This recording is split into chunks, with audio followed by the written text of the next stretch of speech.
Hey everybody, happy sexy first Friday for March. Can't believe it's already March. I'm just gonna wait for Lyndsey to join and get started. We have a secret special guest today, which is my 1-year-old who's sleeping under this blanket. So hopefully she stays asleep for us.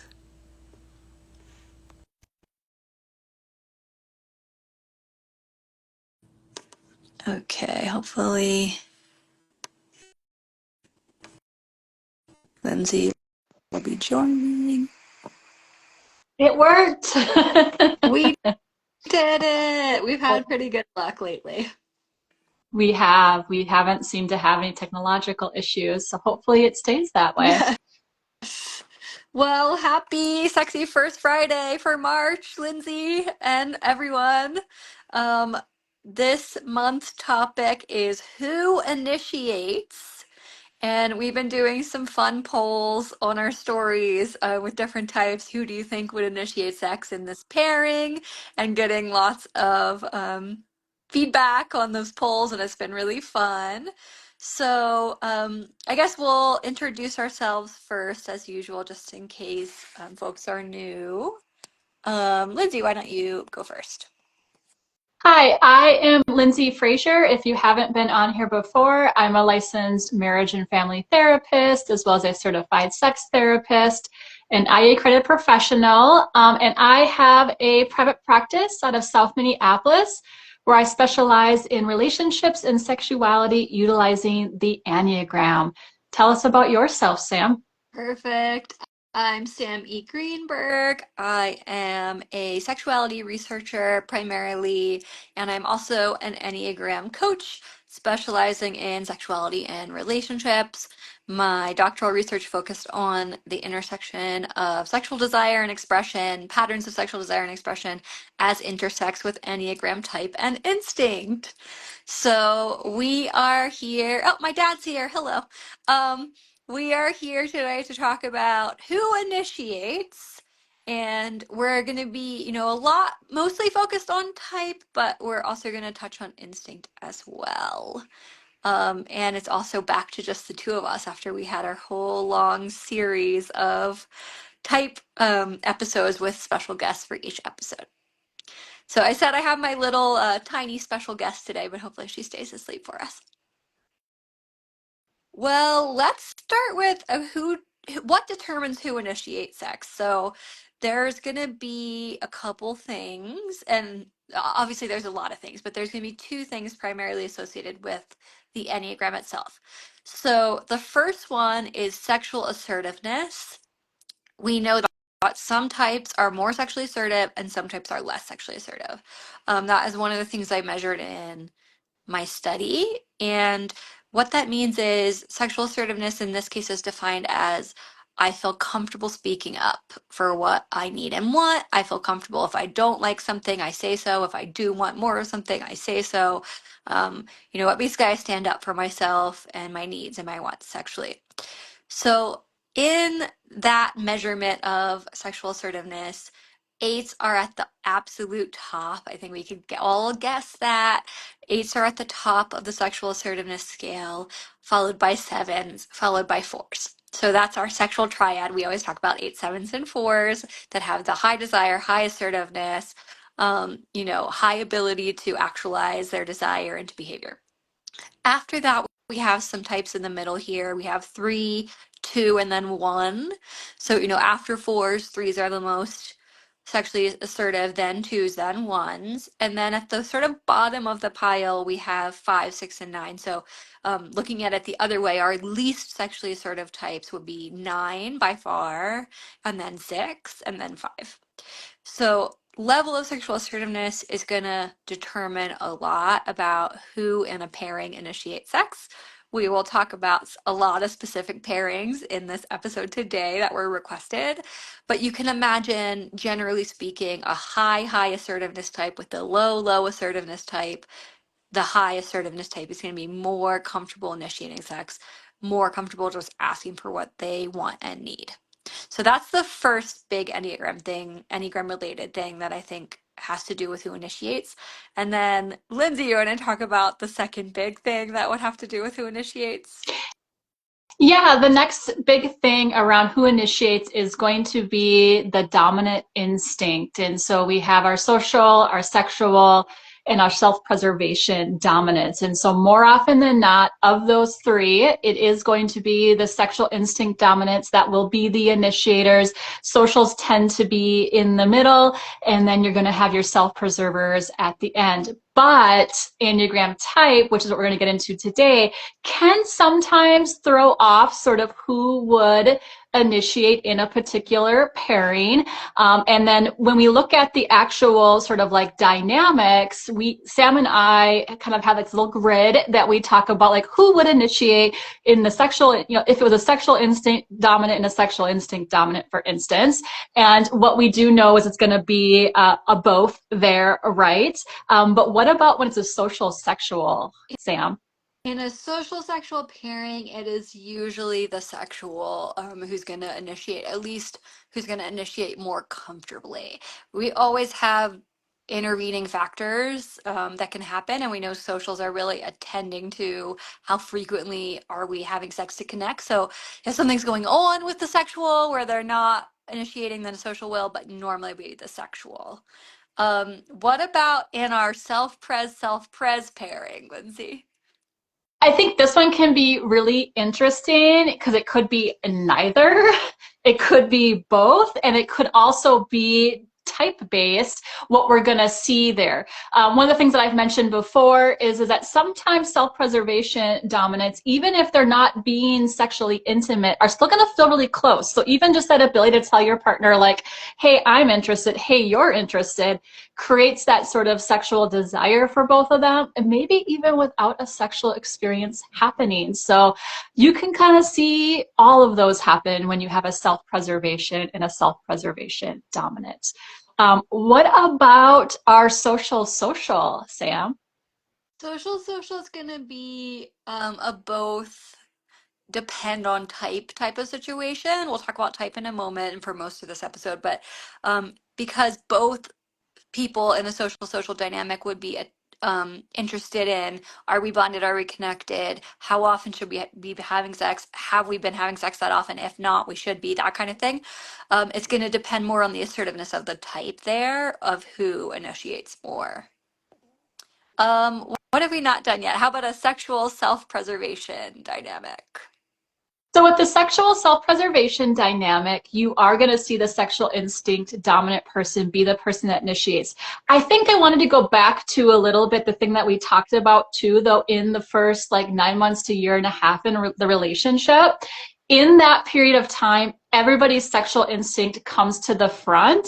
And this is where the confusing piece happens. So in this particular pairing, like if they were in the beginning, it could be either with anybody, right?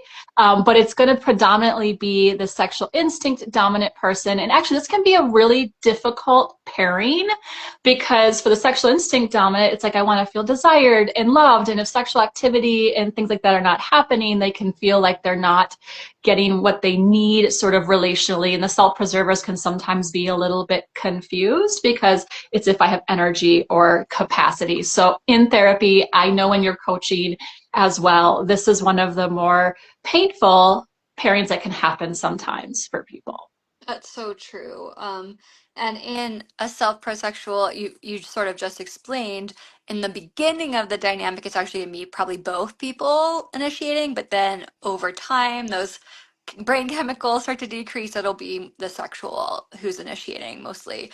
Did we talk about social self-pres yet? We have not. What do you think about that one? I think this one actually depends on type, to be completely honest. Especially when you're thinking about like if we had a self-preservation 8, for instance, like even a social 9, my type, the 8 is still definitely gonna be the initiator of intimacy. But then if we take like my relationship dynamic, which is I am a social 9 and my partner's a self-preservation 5, I more often than not in that dynamic am the initiator, which is like a huge growth point for a 9 too. And so it's been good for me, but it's also like not the norm. Right. Right. So for a social self-pres couple, it would more often be the social. More often than not, it would be the social because the social is more attending to the bond, but very type dependent as well. So that's kind of our cube of who initiates with instinct, which is a lot easier to explain. Actually, I think we missed social sexual. Oh, did we miss social Yes. sexual? Oh, social sexual. Okay, so for social sexual, again, it's going to be the sexual. Poor sexuals, I guess, in a way. It's if for sexual dynamic, it's both, a social sexual dynamic, it's the sexual, a self-pres sexual dynamic, it's the sexual. So our sexual dominant folks are out here a lot of times feeling like, why am I the only one initiating? Or why am I initiating so much more often? Does my partner love me? Does my partner feel passionate about me? That's a really common complaint and feeling in our sexual dominant folks who are partnered with other instincts. So sexual social, it'll more often be sexual, but it can be close. It depends on the social and their type. Was that all of them? That is all of them. We hit them all. I was actually, if you noticed, I was like marking them off so that we wouldn't miss one. I'm so glad you did that. But we are here today mostly to discuss type and who initiates for type. In honor sort of our type and sex workshop that's coming up next Thursday, which is a deep dive into type and sexuality. And you can sign up, link in my bio, link it at our websites, and we're posting about it. So come learn more then. But in honor of that, we're going to mostly focus on type today. So we had a bunch of people write in specific type combinations they want to know about, who initiates more. So we're going to get through as many of those as we can. Lyndsey, do you want to start off with 3 and 4? Yeah, I think typically when we look at 3 or 4, it's more often than not going to be the 4.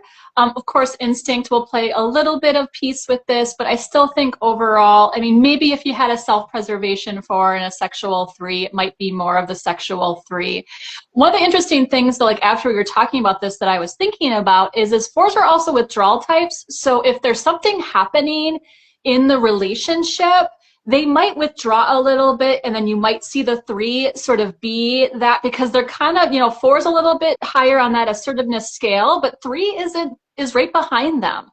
And I think sometimes too with the attachment type stuff of the 3, they're kind of looking to the 4 of like, what do I need to do to be impressive for you and perform for you? And so if they think the 4 wants them to be the initiator, they might take on that step. More because that's what they think they need to do to be a admired partner. And so we get some kind of interesting dynamics with 3s and within that, in that as well. So I would say more often than not, you're 4, and you might have a little bit of instinct come into play, or if there's some withdrawing happening from the 4, the 3 might step up and take that position. What do you think about the 8 and 9 dynamic, Sam? I love this one because we always talk about instinct. Don't forget about instinct. Instinct really matters. Instinct's going to change it. And that is true. Instinct is really essential for sexuality. We talk about that all the time. But I want to point out this one especially because this is the one where that is not the case. 8 is at the very top of the assertiveness level, and 9 is at the very bottom. So even if we get, say, a self-preservation 8 with a sexual 9, it may even be that the sexual 9 wants to be more passionate, more merged, more connected, but there's still an attachment type with low sexual assertiveness.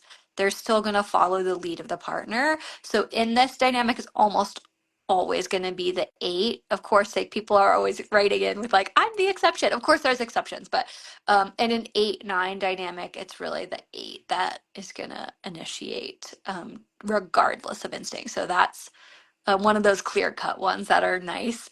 A little bit of a less clear-cut, more interesting one that we got asked about is the 2 and 6 pairing. Can you speak to that one, Lyndsey?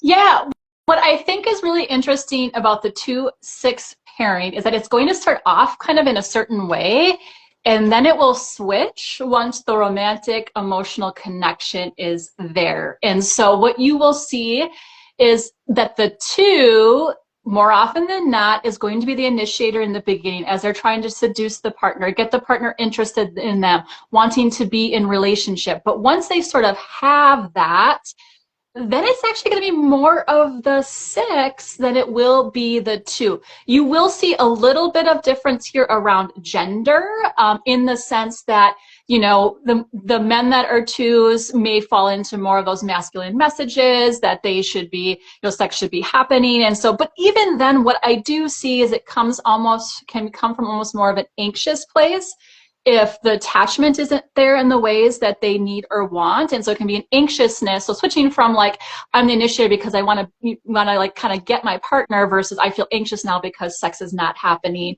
for 2s that are men.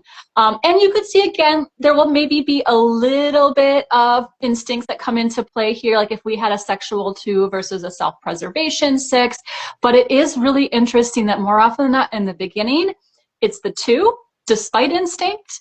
And then as they kind of move into more of, you know, safety and security and comfort in the relationship, it will be the 6. And what, oh, Sorry, I go want ahead. to ask a quick follow-up question on sixes while you're talking about them, which is sixes in general are reporting that they have trouble initiating, like even more than nines. Like sixes are like, I can't initiate, it's too scary. So in that dynamic with the 2, like how do you find that they overcome that fear in order to be the initiator? I think what I see is oftentimes like, as you know, as the 2 gets more comfortable within the relationship, they don't feel the need to initiate. And as the 6 has more safety, security, and reassurance within the relationship, they feel more power to sort of step into that position of the initiator. So you sort of get the opposite kind of happening. And yes, I think that it can still be, you could get some stalemates sometimes as well when you have a 2 and 6 dynamic, especially if there isn't strong attachment or bonding kind of happening in that relationship where they feel confident and comfortable within themselves. So you could get some of those stalemates happening and occurring as well, but it's sort of like one gets more comfortable, they can initiate more. One feels more comfortable, they initiate less. That makes perfect sense. Okay. Um, and what about our 3s and 5s? I think we had a self-preservation question around this one in particular, Sam. Yes. So, speaking to 3 and 5 generally, Um, this is actually a really interesting one. Like you would think it's going to be the 3 because they're quite a bit higher on the sexual assertiveness scale than 5s are, and often you will see that it's the 3, especially like a sexual 3, self-pres 5 type of dynamic. But 3s are attachment type, and they really do look to the partner to see like what's okay, how to be, just like you were saying. So in this specifically, someone wanted to know about a self-preservation 3, self-preservation 5. That is going to be a it depends situation. Yes, it'll depend on instinct, but not so much. Like sexual 5 maybe is going to be the initiator with the self press 3, but actually they're about even ground with assertiveness. It's more dependent on like a lot of factors, like what's the sexual shame messages in your history, what's your trauma, all of those things. If you get a 3 self press 3 with lots of that stuff, it might be the 5, the self press 5 that initiates more. Otherwise, if you have, a self press 3 who's a lot more comfortable with sexuality, and then it would be the 3 that initiates. So I think this is a depends, but it doesn't even depend on instinct. It just depends on a lot of other factors. What do you think about this one, Lyndsey? I would completely agree with you. It's kind of a depends. Yeah. Okay, cool. Can you talk about 3 and 9? That's a really interesting one. Yeah, so with 3 or 9, we have 2 attachment types, right? And when we think of attachment types, which are your 3s, 6s, and 9s, they're kind of looking to the partner about how I should show up. And this can also play a factor into how we initiate sexual intimacy. Though because 3 is more of an assertive type, they are definitely going to be the initiator more than the 9 is going to be, even when we take instinct into play, because even sexual 9s are not huge at initiating sexual intimacy. They want to, they don't know how to move through to it to get there. And so the 3 is definitely, despite instinct, more often than not going to be the initiator. But you're going to have a really interesting little dance going on, because they're both going to be like, the 3 is going to try to kind of perform a little bit about what they think the 9 wants, and then the 9's hard to read because oftentimes 9s don't know what they want. And so it could be a very confusing sort of initiation process. And for the 3, even though they will be the person that will more likely than not do it, because they're not really sure what to do because the nine's not giving them any feedback or reflection of like how to show up and impress them. So it could be a really kind of interesting little dance that's going to happen there as well. That makes sense. And I think we see that dance happening with any attachment type pair. So 3, 6, 3, 9, 9, 6. It's like everyone's looking to everyone, and we can get these stalemates or these like kind of confusing fogs where, you know, no one knows if the other one wants them to initiate, so they're not. Or, we're just, there's a lot of stalemateness. That's a made up word that comes with the attachment types, I think. Okay, some other ones we got 4 and 9 and also 4 and 8. Actually, I think we could cover both of those because they're really different. So 4 and 9, it normally you would think is the four, and often it is the four. I'd say like most frequently it will be the four and a 4 and 9 couple, regardless of instinct. But this is a double withdrawing pair. So, Lyndsey, one of the things I learned from you and your work is that when fours don't like the type of sex that's happening, they'll withdraw. So it's like, yes, that they're in the sexual triad and they have high desire and they have high assertiveness, but if the type of sex that's happening isn't, fulfilling them on a soul level, or kind of meeting their needs if they're maybe sexual dominant or social dominant, like it's not meeting those aspects of their needs, the merging needs, the bonding needs, they'll withdraw and then like stop initiating. So you can see when that happens that then it would be either no one, or sometimes the 9, especially like a sexual 9, is like, oh, I really have these needs, and it might start to happen. This is kind of a tricky one. What do you think? I was going to say too, the social nine might as well, because they're like, we haven't had sex in a while. And so we need to keep that bonding and connection going there.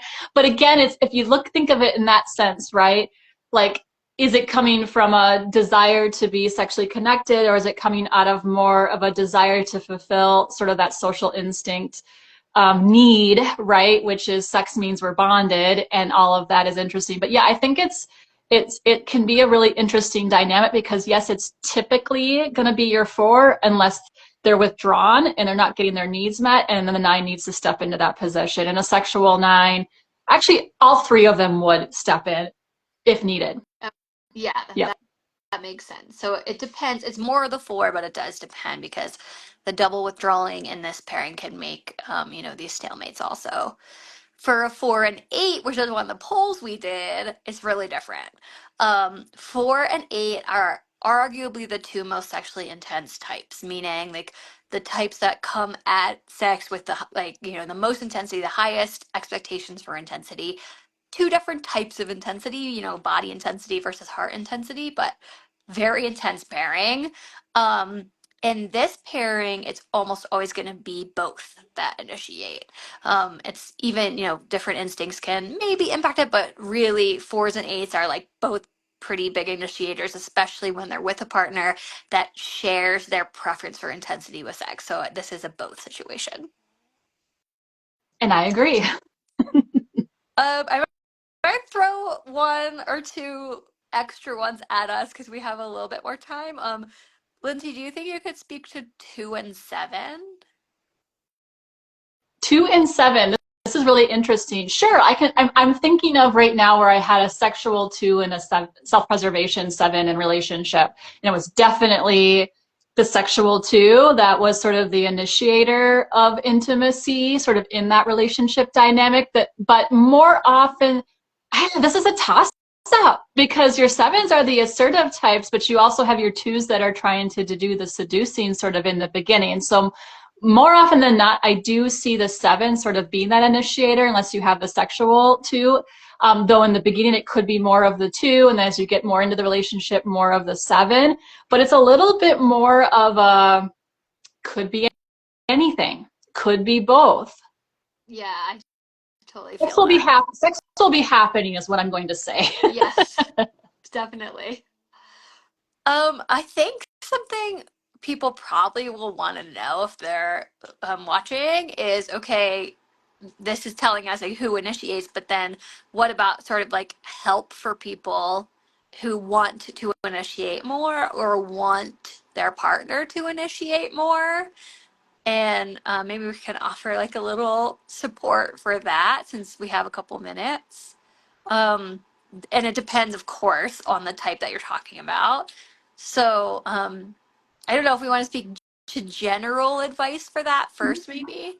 Yeah, I guess talk to general advice about that. So like one of the things that I mentioned, so being a therapist who's had a private practice, I think I'm going into my 13th year. That seems wild. Anyway, I've been in private practice for 13 years.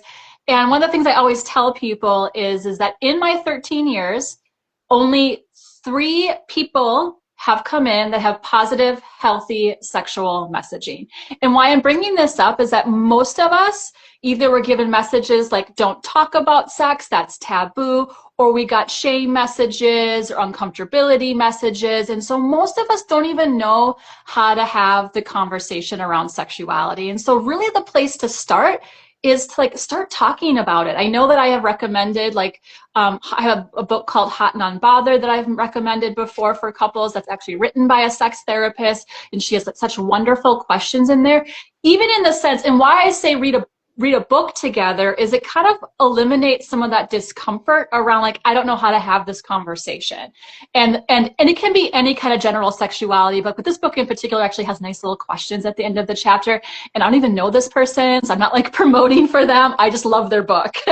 And I think that can be a really good place to start, because we have to be able to kind of ask for like what we need or want. Now, if you don't know what you like or what you need or want, then there becomes some more mindfulness type exercises, paying attention to body sensations, emotions, and thoughts, kind of knowing what turns you on, what turns you off. You can also do that through the 5 senses, paying attention to like, how's what I'm doing day to day, either creating sexual energy or turning off sexual energy. And because it's kind of a both end, like you yourself are responsible for turning on your own sexual desire. Your partner can only create the right environment for that. But if we know more of like what we need and want sexually, it's much easier to learn how to initiate. So like even for like my 9s, right? It's like if I know what I like and want, then I can have the conversations with my partners on how to address that. And then it's like for a 9, in particular, and even your 6s, it's like knowing that you're going to have high uncomfortability when you're doing it, but you get more of what you want and need afterwards. And so otherwise you kind of have bubbling uncomfortability, right? And do I as a 9 feel like super like, yay, I'm asserting myself? Of course not. It's never gets easier. Even today with all the work I've done on myself, I'm highly anxious a lot of times that I have to do it. But what I tell myself is by like having high uncomfortability in this moment, I get more peace and calmness, or if you were a 6, more reassurance, safety, and security, and get more of what I need and want in my relationships, and sexuality is sort of the same. What would you add, Sam? That was fantastic. Thank you so much for giving that advice. The only thing I think of to add is for our more subtle types, which is our 9s, our 6s. And this is not exactly the same as assertiveness. Like we have 5s, which are low assertiveness, but not subtle. So for our subtle types like 9s, 6s, even 3s, um, when you're partnered with 8s, 7s, 5s, the subtle stuff isn't going to work. And a lot of times we see frustration within these pairings because our more subtle types are like, I am initiating, and they aren't interested. And meanwhile, the more direct types are interested, but they're missing the subtle cues. So I'd say for our subtle types, like try if you're partnered with our more direct types, which again would be like 8, 7, 5, try more direct initiating, even though this can be even more scary for you. And you deal with the anxiety that Lyndsey talked about, but just saying like, hey, I want to have sex with you, like let's get it on, versus just like certain types of touch or whatever they might be missing.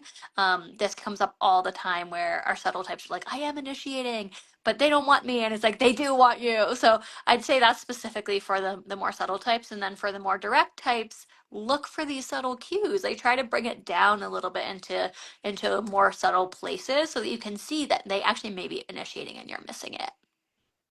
And that is me.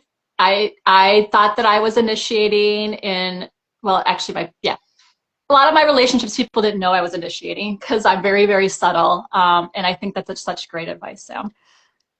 Well, we are at almost the end, so we just want to tell people about our Type and Sex workshop, which is next week, next Thursday, from 10 to 12 Central Time. And we do have 3 reduced fee slots for that. If money's an issue, we can do like a pay what you can situation. So DM either myself or Lyndsey if you're interested in that. You can sign up on the regular links in my bio or our websites. And then, Lyndsey, do you want to tell people about the super exciting thing happening this summer? Yes, we are going to be doing an in-person workshop in Minneapolis. If you are coming to the IEA conference, it's going to be the Monday after, which is July 28th. And I got CEUs approved. So we have got 5.5 CEUs approved by the Minnesota Board of Marriage and Family Therapy. It's going to kind of be, I mean, it's going to be about working on yourself as well as how to apply this to clients. This is not directed just towards therapists. It's more and less about like, how can I do my own work? And in that process, then learn things that I can do to help clients in my office. So knowing that this is very much looking at yourself and then looking at how you can apply this to clients you have in your office. But we also got 1 ethical CEU as well as 2 cultural CEUs for any of you that are therapists in Minnesota and need your CEUs. And I am super excited. When this thing came together, it was very much which is not typical for Sam and I want to share this as well, is it was very much like, oh, we should do this. And we made movement within a week, which is not typical for a 9 or a 5, able to find a beautiful space in the Performing Arts Center in Minneapolis that we can have people in, and we will have little snacks for you too and drinks. And so that is already on pre-sale as well, and you can get that link in our bios, and feel free to DM us more information. And I saw that Misty was here, and Misty is one of our huge supporters. She is also a therapist who specializes in sexuality and the Enneagram, and she is going to be presenting with us at the IEA Enneagram After Dark conference as well. And so she has been also a huge influence in sort of the work that we're doing. So we're really happy to see Misty on here as well. And then is there anything else that we should be letting people know about, Sam? Just if you are an Enneagram person, come to the conference because we're presenting twice. Lyndsey and I are presenting some of like our personal work, and then we're presenting, like Lyndsey just said, with Misty, who we love and she's brilliant, at the Enneagram After Dark session. So if you're coming to the conference, come and see us. And if you're coming to the conference, stay an extra day for our all-day workshop. Or if you're just in the Minneapolis area, please come to it. We're super excited. We're definitely in the flow. And thank you, everyone, for joining us today. It's been great. Special shout out to our tiny special guest who stayed asleep the whole time. Okay, I will see you in April, Lyndsey. Happy Sexy Friday. Bye. Bye.